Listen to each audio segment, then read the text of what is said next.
Sige. This video is intended for the hotel and restaurant management students. So, to start with, may I ask the resource speaker to introduce himself?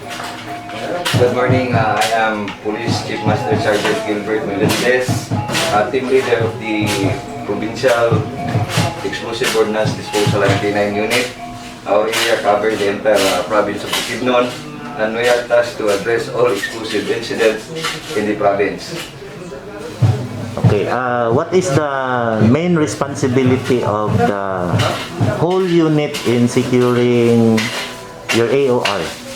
Yes, one of our responsibility is to address, as I have said before, is to address all explosive incidents, to educate the populace, especially students, force multipliers, law enforcers, and others on the effects of explosives, as well as the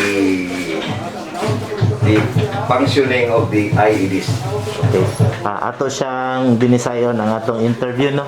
I-localize nato ang pagtudlo karon kay ang mga audience ani dili man military personnel, dili pod security guards kun dili mga estudyante nga mag-handle pohon og mga hotel o restaurant. Unsa man nga mga butang ang dapat nila mahibal-an gikan sa usa ka EOD expert? Ang unang dapat nila mahibawan is mga membro sa hotel and restaurant management is first kinahanglan nila mahibawan ang balaod governing sa explosives. Ang unang nga balaod ang akong tukiyon karon, ang balaod nga Presidential Decree 1727 nga nagkanayon. Ang 1727 is the so-called anti-bomb joke law. Ang anti-bomb joke law, kung ikaw masabnan, madakpan nga naghimo og mga binuang mahitungod sa bomba, ikaw mapriso ngadto sa 5 ka tuig ug dunay penalty nimo nga 40,000 pesos. Depende na sa huwis kung kanang duha i-implement niya sa imo.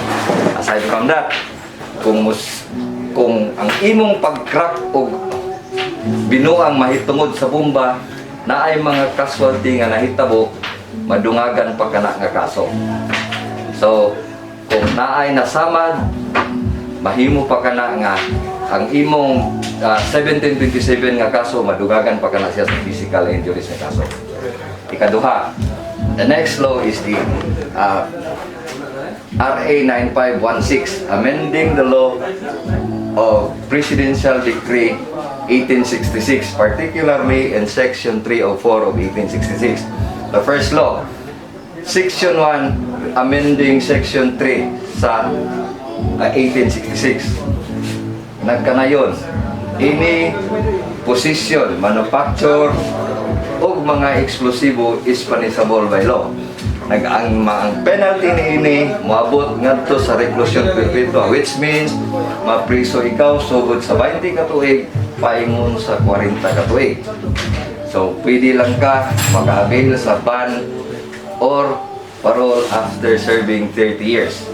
Now, the second section, Section 2, amending Section 4 sa 1866. Nagkanayon nga any possession, manufacture, dealing of parts lang, bisag parte lang sa eksplosibo, bisag gamay lang nga parte sa eksplosibo, sama ni ini, ikaw mapakasuhan na sa maong Republic Act. So, after na ang ato karong pag-aila-ilahon ug unsa kaning mga butanga. Tana sa kanang. Kanang duna bay limitasyon sa edad ang maigo ani nga mga balaod. Example, kung ang naghimo sa prank, sa bomb prank, 12 years old or 13 years old. Naay limitasyon sa balaod ang kwan naghimo sa prank. Actually, kung below siya sa 15 years old, amo ng WCPD ang magkaso ana. Okay, dili man siya criminal makuan sa amo kay ang kuan magid sa amo kini nang mga legal age na gid ang mga kuan. So, ako karong ipaila sa inyo ang mga butang. Bunta kining mga butanga. Kay kasagara sa tuwa, wala pa nakita ang mga butang nga maoy mga gitawag na to nga eksklusibo. Now we will come to the military ordnance. The military ordnance are this. Means, kung mag-ngungon ganitag military ordnance, ang military ordnance is manufactured purposely for the use of the military. Now, ang military ordnance is issued ragi na sa military. Ako na lang i-wrap up sa inyo kaning tanan kining mga butanga. These are the grenades. These are the grenades in military ordnance, and these are the mortars. And these things is being, if these things is, some part of these things is being altered, mauna ni butang nga mahimo siya nga IED. So sa ato po dinhi napunta mga sa diri sa probinsya sa Bukidnon, napunta diri mga improvised explosive device nga gipanggamit sa atong mga walhon nga grupo. Laktod nga pagkaistorya, mo ni ang gigamit sa mga NPA. Actually, mga plastic ra ni sila pero devastating ni siya, makapatay, makadaog sa butang o makapatay sa tao. So in modern day bombing, I will tell you the ingredients of an IED. Kay being a graduate or maybe a manager of the hotel, you should also need to identify the components of an IED. So, monitor siya ang mga components sa IED. In modern day bombing, dili na pareha sa kung una kapag makita nimo ning mga mortars, bomba na siya. In modern day bombing, ang atong mga bombers are using plastic explosives like this. So first example, these are all ingredients of the explosives. Ingredients niya sa explosive, nagpasabot kini siya usa parte sa gamit sa pagpabuto og bomba. Mo ni siya i-identify pa nako. Mo ni siya ang atong safe ba na siya nga madunggan sa civilian? Mo gani among gusto. Okay. Mo ni siya ang atong gitawag nga mga commercial. Ang atong eksplosibo duha ka klase. Natay military o natay commercial, which means ang military issue ra gina siya sa military. Ang second is commercial, which means ang commercial pwede na ito mapalit dito sa authorized nga mga mamaligyaay. So, dirita karon sa mga safety fuse. These are all safety fuse. Mo ni siyang safety fuse. For your information, I want you to identify this. Ang sulod aning safety fuse is itom siya nga black powder, which means this is a component for explosives. Mo ni siya commercial safety fuse. Now, we will go to military safety fuse. Pareha ra gyud sulod ang time fuse sa military. Itom lang siya pero walay lain basta issue sa military itom. Ang issue sa military na itom basta issue sa military na siya mark nga yellow. So mo ni siya atong safety fuse, mo ni siya ang atong gagamiton sa pagsugod ug sa pagpabuto sa atong bomba. Nang mapalit ba siya commercially sa mga tindahan? Yes, kining mga commercial safety fuse mapalit ni siya sa mga authorized nga para sa mga blasting nga mga tindahan. Magamit man guni siya for construction. Okay. So dinhi na ta karon sa atong detonating cords. Now this is now the detonating cords. Ang atong detonating cord is a high explosives. This is composed of pentaerythritol tetranitrate. A high explosives. Kini lang siya nga kataas, pwede na mo putol og kahoy. So this is the military detonating cord. Ang diferensya lang sa military detonating cord is puti ang iyang sulod. Puti, remember, mo ni siya ang high explosives. Now, military detonating cords. Now this is now the commercial detonating cords. The commercial detonating cords, sa kikaingon ko na sa unahan, pwede ni siya mapalit bisag sa authorized nga mga tindahan. Actually, ang diferensya sa commercial detonating cords is the color. Kaya ang color sa detonating cords, depende lang na siya sa design sa manufacturer. Na mga yellow, orange, na white, na blue, napagi yellow ani, napagi mi green diri. Napami green. Napami green. Napami green ka dito ni cord. So, mao ni siya ang detonating cords. Mao na ni siya among gagamiton kung magpabutumi og explosive. Now, we will come to the detonators. Mao ni siya ang heart and soul. Palihog ko sa akong mao ni siya ang heart and soul sa atong katong mga detonator lang nato. Mao ni siya ang heart. Ana naman diri, Mark.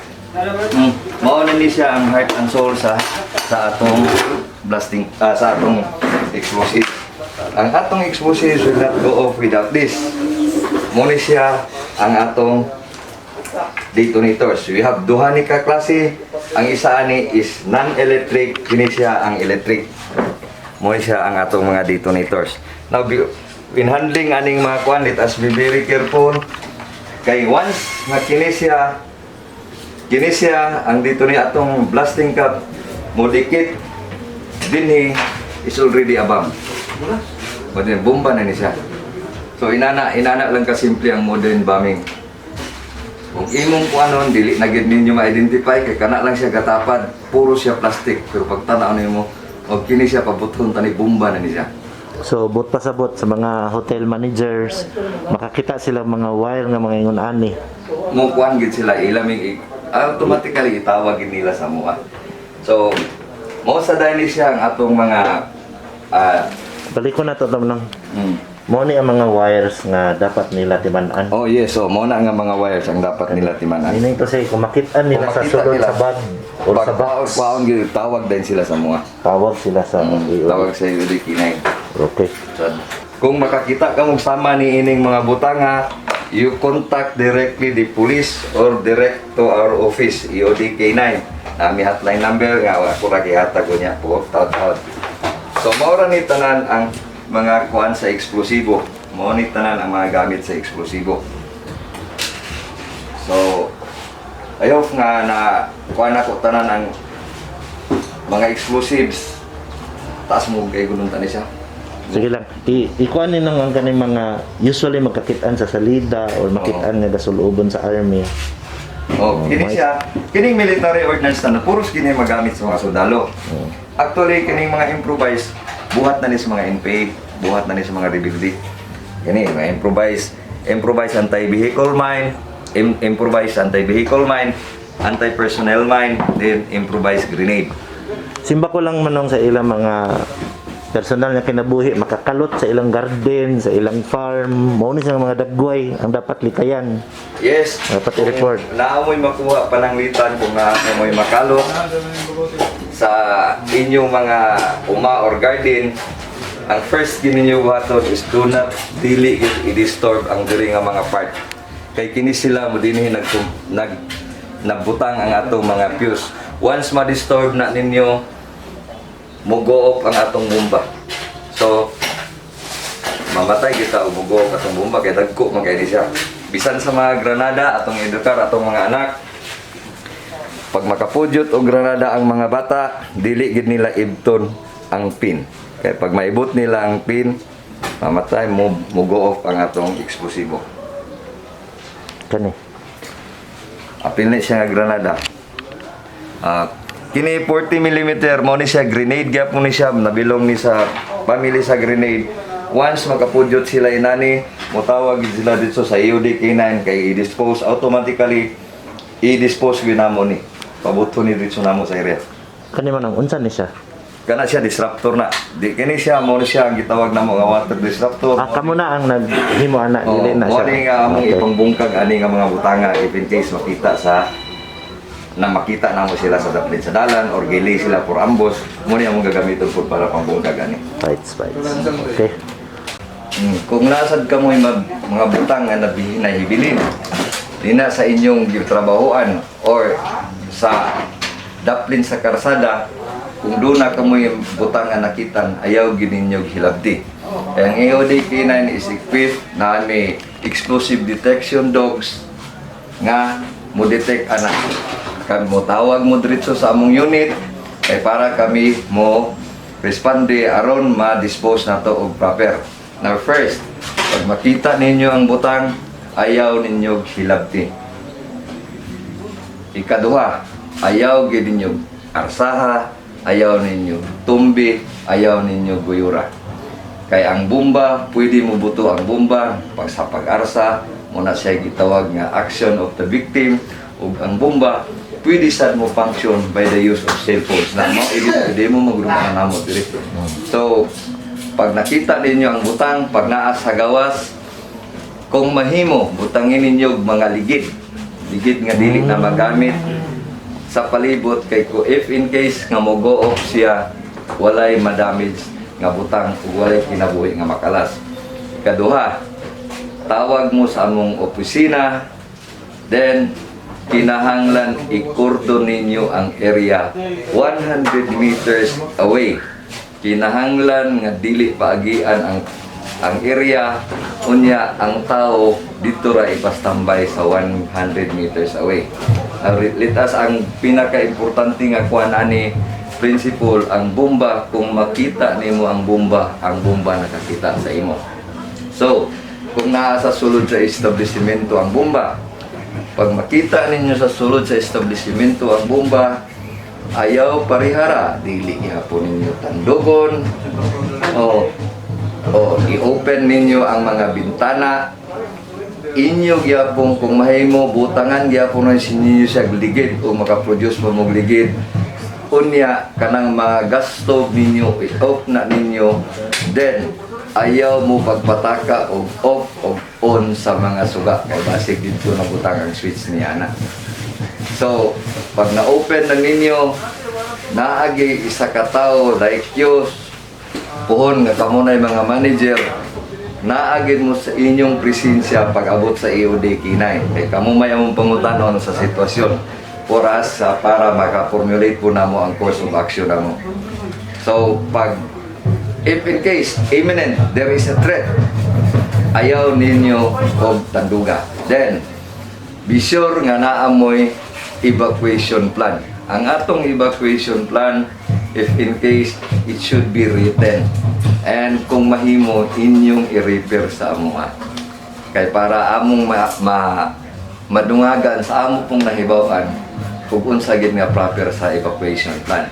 Now, ang pagpangita pud ani usahay pag kining ingon nato og bomba, pagpangita pud ani mas epektibo, daghan klase sa search pagpangita sa bomba, pero ang isa sa among matikdan nga pinaka-epektibo is katog yung mga personalidad na sulod sa opisina mo'y mangita sa bomba. So there is a specific training for that. Gakantakan pud gyapon na namo sila training.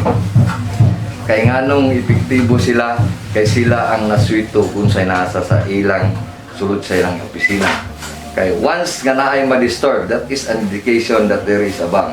Kung naay na maze arrange sa imong opisina, kunya naay threat, naay posibilidad nga adunay bomba nga gitanong sa inyong opisina.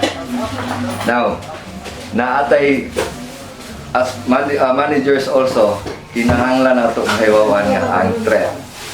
Kinahanglan naay usahay mga bomb threat nga klase-klase. Usahay ang bomb threat ipaagi sa mail, usahay ang bomb threat ipaagi sa telepono, usahay ang bomb threat iagi sa SMS. So ang bomb threat ato sa gyapon na siya nga i-validate. As kamo po nung mahimo na mong manager, you should be the commander on ground sa inyong opisina. So kung naay mo ingon nga naay bomb threat, ayaw mo dito react. Tanawa sa evaluate sa ninyo kung unsa ka tinuod ang threat. Kay bukandak raman mig training sa inyo how to evaluate a threat. Kay usahay ang threat para gabuhaton na nas mga prankers, usahay nga kita pulang opisina, pamaway estudyante, kita pulang eskwela, gabuhaton na nila kay para ma-disturb ang class ang matong mga klase. So inana ra siguro tanan unless og napay kuan. Actually, kung given me og opportunity, amo gining i-kuan by module kato murang na wrap up ra namo tanan, i-kuan ginamo ni sa inyo siya by sa mga students by module kay para magsugod kita sa military ordnance kaya actually kung military ordnance ang kontrol tag sa kadlaw ani.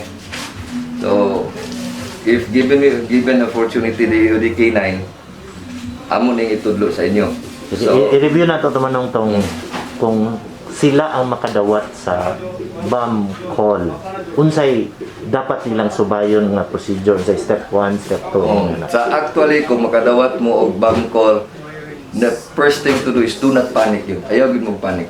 Then i-inform ninyo ang hotel manager about the threat. Now, kay kung musinggit kog kadritso, makakos mo na siya panic, sus mandaga na ang tao din na. So, ikuha ninyo ang threat, ihatag ninyo sa manager. Actually, kung matagaan may oportunidad ninyo, naami mga questions nga guide ug unsay ipangutanan ninyo. Even sa palibot ana sa nagtawag sa threat, naami mga questions nga gi-line up ana para og naitawag kini ang area ani. Naay mga techniques ana unsaon pag-identify ug gikan ang tawag, kung saan nagtawag. So that is the type, mga technique nga para ma-identify nato nga ang threat tinuod ba siya o dili. So kung naaga ni threat, usahay do nothing, muna siya do nothing, then usahay partially search mo sa area, then kung imminent gid ang threat, evacuate the area, pero do it in a manner nga kanang arranged kay siya nga dili makakos og casualty. Now never shout yun nga nay bomba, never shout nga nay bomba, kay pag mag-speakan mo na panic na dito, so makakos na tag casualty. Sa mga estudyante nga sama kaninyo, actually tanan ta pwede nga mahimong biktima aning bomba. So that is why kinahanglan kamo vigilant kay kayo nga ma-identify ninyo ug unsa ning mga butanga. Then kung mahimo ayaw kamo magpartisipar anang mga organization nga which is makagahatag og kadaot sa atong gobyerno, kanang gapangdaot sa atong gobyerno. Kay mao na siya ang atong hinungdan nga makasulod ta sa pikas, then you will be using this explosive ay mo. Actually, ang last gid nako pinaka-importante nga istorya sa inyo, kini siya tanan ang pagpanghimo bomba available ni siya sa atong internet. Pero mind nyo, i-discourage tagid mo og himo og pag-eksperimento ana kay kanang mga butanga lack of safety gina siya. Wala na tanan giistorya sa internet ug unsa ang safety protocol sana. Pag inyo nang awaton, madisgrasya kamo ang mahimong biktima. Kamo ang matay, walaan og kinabuhi if in case mag-eksperimento kamo ang mga butanga. O lang to, daghang salamat.